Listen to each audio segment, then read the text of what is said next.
Podcasting from Woodstock, Georgia, welcome to Soul Solutions, a show where we overcome our fears and our limiting beliefs. I'm your host, author, and certified life coach, Terry Kozlowski. Hello, warriors.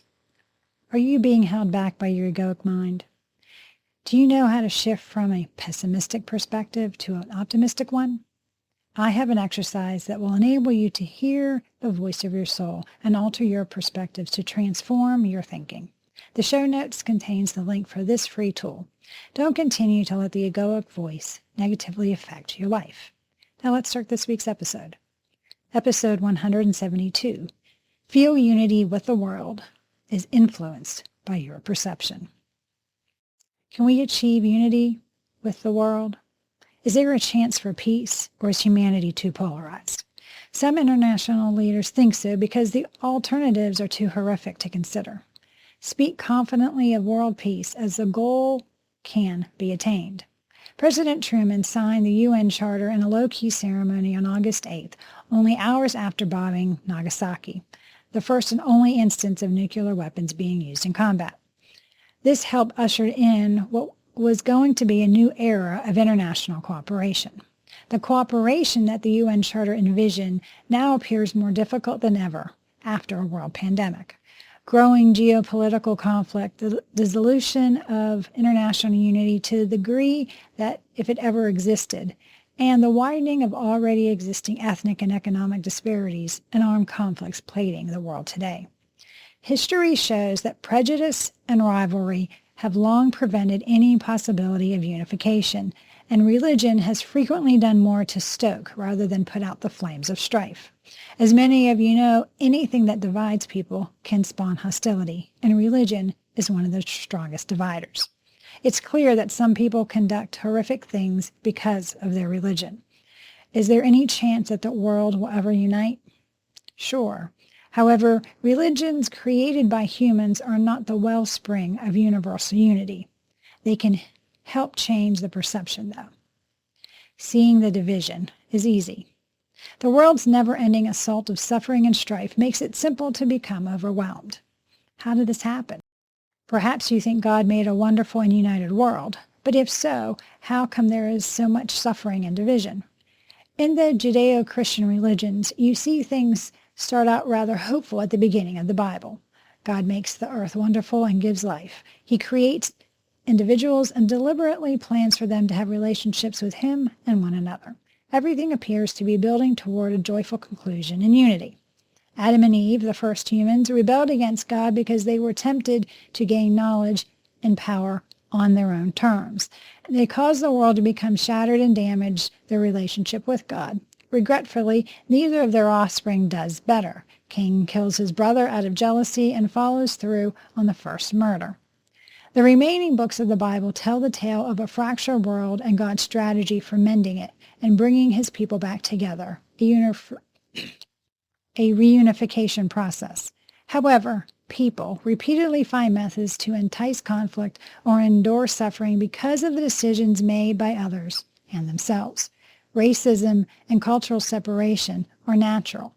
Humans are still challenging one another, destroying relationships, and escalating conflicts. Why is the world so divided? Fear or hate are not innate traits of any human being. When you are domesticated as children, you pick up both characteristics. They are learned behaviors. You're not assessing or challenging the ideas others have instilled in you as children, because these egoic behaviors become automatic. The source of division comes from the egoic mind. It thinks it's distinct from others and separate. It's a lie the ego tells you to prevent you from being wounded or from building the life you want. These conflicts emerge from outdated ideologies that your egos cling to, even when they are harmful. Thus, the ego likes to argue when you get together with others who hold different beliefs than you and whose life experiences have led them to hold different opinions than yours. It seeks to support your argument and to prove you're correct and they are incorrect. The ego seeks to condemn, humiliate, and place blame on others for having a different thought process than you do. Your thoughts are merely the concepts beliefs, and ideas that your egoic mind conjures up in response to your surroundings. It doesn't prove that someone else is incorrect or that your way of thinking is the best one. The capacity to differ without coming across as disagreeable is the hallmark of unity. To achieve this effect, listen to the other person, intending to comprehend their point of view. To understand someone is to be open to seeing from their perspective without having to agree with them. The duality of humanity. You can't watch TV or browse social media without encountering some sort of disagreement or dispute. Political strife, racism, and injustice that split people apart are pervasive in the culture. Unfortunately, amid all this turmoil, individuals rarely treat each other who differ from them with respect and decency. Is unity conceivable in a world like this, where people have so many diverse origins and viewpoints? Is it possible to disagree with someone and still feel at ease in their presence? Humanity lives in a dualistic universe where notions such as good and evil, peace and conflict, and black and white are opposites. The mind constructed these dualism to create order in the universe. It's the illusion that generates separation, while the soul knows everything is one. I'm talking about the unity and the fearlessness that come from having a connection to Source. It's difficult to imagine because the mind has to compare something it doesn't understand to something it's already experienced. This creates duality. The mind uses this contrast to organize the world and form associations. It just is. Like many other traits of the ego, it's neither good nor evil. This world ordering is taken a step further by the ego, which is detrimental to the soul. The ego isolates itself from everything because it thinks it's special. Because of its uniqueness, it chooses a side in a cause rather than considering the big picture. The myths of the ego regarding unity. The goal of the egoic mind is to isolate you from other people. The ego encourages you to reject someone who disagrees with your beliefs and avoid forming a relationship with them. However, diversity is what your soul desires because it wants to be exposed to different viewpoints. The idea that everyone in your tribe should be the same as you is a lie of the ego. Another idea the ego lies about is that people you meet will stay in your life forever. This might have been the case when your basic survival depended on each other. People are, however, far more mobile, which means that people in your tribe will come and go. As you tenderly tend to your connections, you too need to be adaptable. The sense of unity endures because it is ageless. The ego makes several inaccurate assumptions about how members of your community will treat you. It doesn't imply you won't experience an occasional hurt feeling, though, or that differences of opinion won't occur. Rather, it suggests you can accept disagreements in a healthy and responsible way. Why? Because despite the dissimilarity, you have comparable values and are consciously choosing to respond with love. Being correct is not as important as the relationship. Unity needs awareness of the present moment. You must let go of the past and stop worrying about the future in order to transcend the dualistic universe. You can sense other people's unity when you are in the moment, but you can only escape the dualistic reality of the ego in the present moment. There is no beginning or end to time when you are in unity with others. Now is the only moment. Because unity is the entire experience, time can appear to stand still or speed up when your attention is focused on the present. This is because of the experience's timeless quality. A wonderful, peaceful sensation emerges from the deep inside you when you get past the dualistic reality and welcome the oneness into your existence. Silence, unity, and unconditional love are the true foundations of peace. You can reach what some consider to be an unreachable destination, but unity can only be attained by being aware of the oneness of humanity. Only in the present moment can there be peace. You must be living true to yourself if you want unity to enter your life. It demands the stillness of the egoic mind.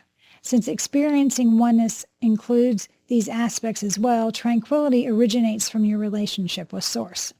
Ultimately, having harmony with the world helps us to love people without conditions. In order to transmit the serenity you experience from the outside world, your inner selves, your souls, yearn to form sincere, loving connections with other people. Love-based reactions bring unity. Your heart can respond to situations with love when you take the egoic mind out of the picture. When there is conflict, the ego responds with violence, retribution, and drama. It acts in this way out of self-doubt, suspicion of the other person, and the self-centered drive to come first. You resolve nothing by wanting an eye for an eye. When there is a disagreement, you learn that there are other people who think differently than you do. Whether you will damage or improve your relationship with them depends on how you approach the conflict. You can learn more about the topic because of your conversation to rectify the situation, to experience a shift in your knowledge and develop greater empathy for the other person. You have an obligation to treat people with respect throughout difficult talks. You must have faith that they also want to find a solution that benefits all sides. Miracles happen when you approach others with love. You invite the soul to suggest ways for peace to arise when you respond to disagreements with love. It makes you more receptive to friendship, acceptance, and forgiveness. And when you intentionally decide to tackle disagreements with love, everyone involved benefits and grows. Moving forward, feeling unity. There is an awakening occurring in the world, a revolutionary shift in human history, a gradual assimilation of people into a global consciousness. There is less conflict, compulsion, and competitiveness when people practice mindfulness and see themselves as supporting all of humanity. When more people awaken, there is cooperation and natural awareness of each other's needs. What part do you want to play?